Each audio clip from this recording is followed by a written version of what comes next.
For being here. I wanted to start by getting your gut reaction to what you've read in these stories from the New York Times and the Washington Post about what is in the Gates book. David, does it surprise you? No, I think people who've been close to the administration have been hearing about Gates' frustration for a long time. About 6 months ago, we started hearing that the memoir was going to be very tough on the president. And, you know, I think all we have to do is remember back to the beginning of the Obama administration when he was appointed and Hillary was appointed and people were hailing the president for having a team of rivals. Sure. That meant discordant voices. It meant a variety of opinions. And I think what you're seeing here is there really were a variety of opinions in the middle of the Obama White House. I guess what's extraordinary is that they would be voiced so strongly at this point in the Obama presidency. When It's really unusual. I think it speaks to the degree of frustration that Gates felt. I think it speaks to particularly to his frustration with the way he and the military commanders were treated by people within the administration. And of course, look at the Middle East right now. We are rushing to the exit in Afghanistan.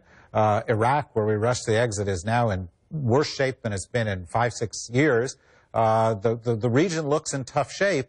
And so his criticism is heightened a little bit by the fact that it seems to be borne out by the facts. Danielle, let me read a couple other quotes from the book. According to the Washington Post, on defense spending, Gates writes, "I was extremely angry with President Obama. I felt he had breached faith with me on the budget numbers." And on Don't Ask, Don't Tell, he wrote, "I felt that agreements with the Obama White House were good for only as long as they were politically convenient." Now, are these signs of ideological disagreements with the president or something else, Danielle?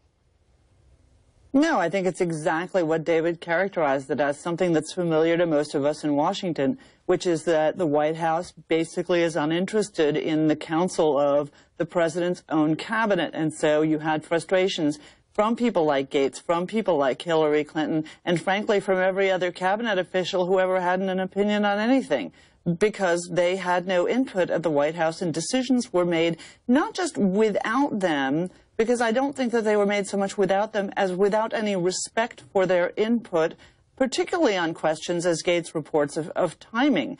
I don't think Gates had a big problem with the Don't Ask, Don't Tell question. He merely had a problem with how it was rolled out and the lack of regard that the White House had for the institution of the Pentagon and the people who work there. That's right. In the context I should have presented, which is not that Gates disagreed with Don't Ask, Don't Tell, with repealing it. He agreed with that. He was upset because he and the Joint Chiefs of Staff Chairman, Admiral Mullen at the time, were only given, I think, a day's heads up. While we're still waiting for Afghanistan to sign the security agreement with the United States, David, do you think this is Gates sending a message to the White House on how they can still change their strategy there? Is it a warning shot about heading to the exits too quickly, or do you think it's just a memoir? No, I think it's just a memoir. I think he was going to, you know, he would have written this 6 months ago. He'd write it 6 years from now. I think it is particularly trenchant, though, given that we've got this agreement pending. You've got this struggle between the White House and Karzai right now. And one thing that it does, which is troubling, is it casts the president's light to double down in Afghanistan in a particularly cynical way. If he didn't believe in being there, if he didn't believe in what the generals were saying, and he did commit tens of thousands of more troops, hundreds or thousands of which ended up dying or being injured in Afghanistan, then why did he do it? Was it just political? And if it was just political, is that sufficient reason to put those lives at risk? David and Danielle, I want to read one more quote. This is from Hillary Clinton. Get your reaction. Hillary told the president that her opposition to the 2007 surge in Iraq had been political because she was facing him in the Iowa primary. The president conceded vaguely that opposition to the Iraq surge had been political. To hear the two of them making these admissions and in front of me was as surprising as it was dismaying. Danielle, your reaction to that? Obviously, I should say, we have reached out to the White House, we have reached out to Hillary Clinton's people, and we have not yet gotten a response. When we do, we will obviously put that out there for everyone. But Danielle, your response to that story from the Secretary?